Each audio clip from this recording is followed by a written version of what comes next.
That's what she said. I hope you're enjoying the Red Bones game, please. Wow.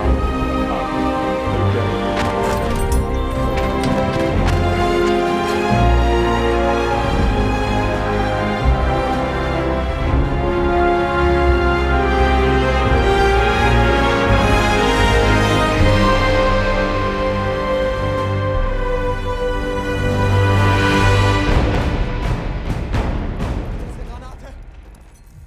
What's up troops, it's me TheTacticalBrit and I'm here today with some Battlefield 1.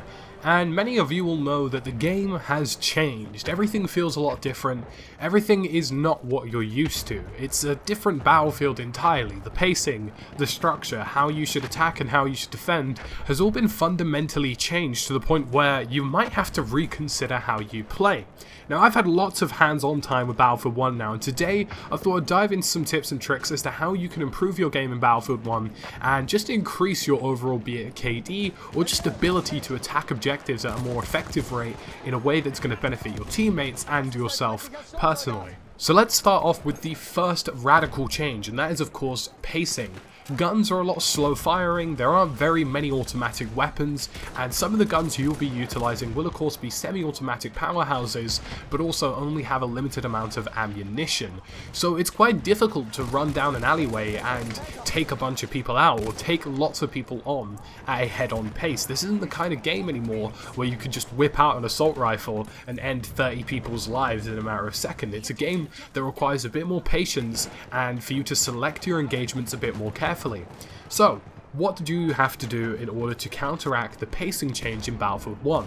So first and foremost, you must be highly aware of your magazine count. Now, many of you are going to be using semi-automatic rifles, some of you will even use LMGs, but a good percentage and bulk of you guys will be using slow-firing weapons across the board.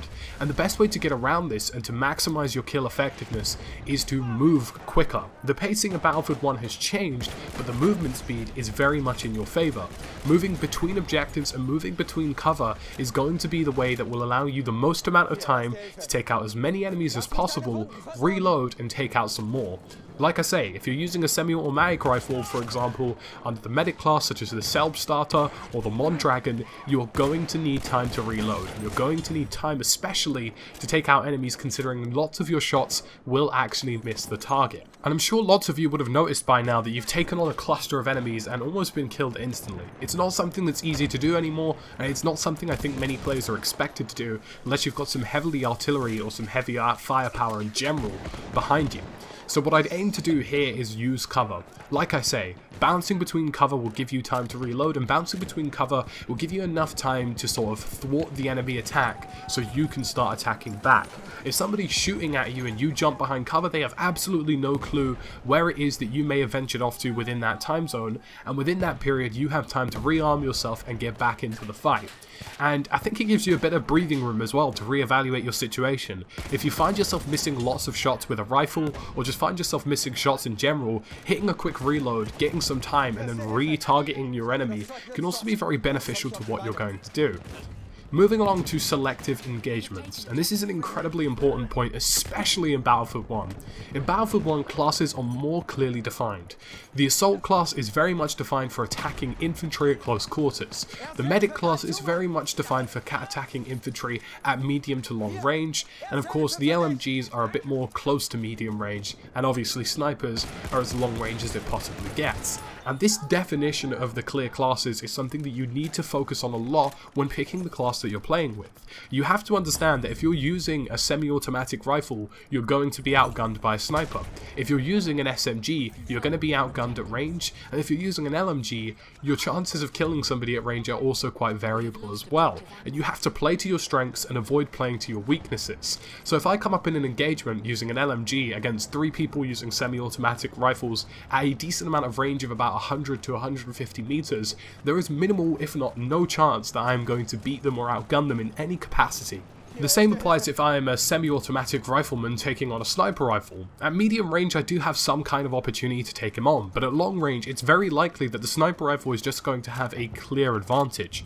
Like I say, play to your strengths and avoid your weaknesses. So if I'm playing to the strengths of a semi-automatic rifle, I'm going to be wanting to aim to get my infantry within about 100 meters of where I'm standing. If I do that, I should be able to take them out at an accurate level before they even have an opportunity to land shots anywhere near where I am.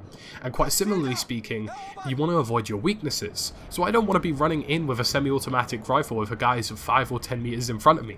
Although I do have the opportunity to take them down, and it's plausible to do so, it's definitely not a strength, and if I come up against anybody with an LMG or SMG, the likelihood of me winning the gun battle is incredibly low. So you may find yourself on a map like Amiens. If you're using a semi-automatic rifle, stick to the clear open distances, stick to the cross sections in the road, and stick to areas where open play is much more available to your selection. Select your engagements a bit more carefully, and be aware of what you're up against, and never underestimate your opponent. Even if it seems like they're missing shot after shot with a sniper rifle, you're going to be that one guy who they manage to actually kill and get pretty lucky with. So just be very much aware of that. And the final big thing I'd say is use equipment to your abilities. There are LMGs, there are field guns, there is everything available on the battlefield for you guys to have a pretty good effectiveness against things that you're not meant to be effective with. So for example, a field gun on the battlefield can actually do incredibly high damage to a tank, even if it's just a single shell that you can pop off before having to run away. An LMG or a heavy machine gun that's been mounted on a window can actually take out a lot of enemies, especially on games like Operation and Rush, when there are clearly defined objectives that the enemies are running towards. You have the opportunity to do really good perimeter defense if you start using some of the instationments that are placed around the map.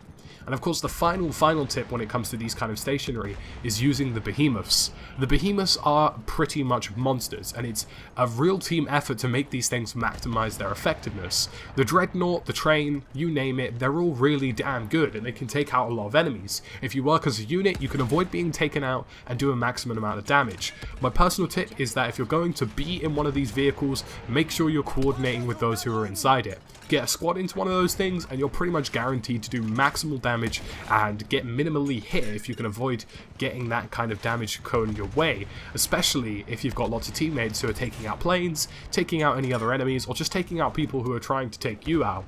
So like I say, 3 tips. 1. Select your engagements. 2.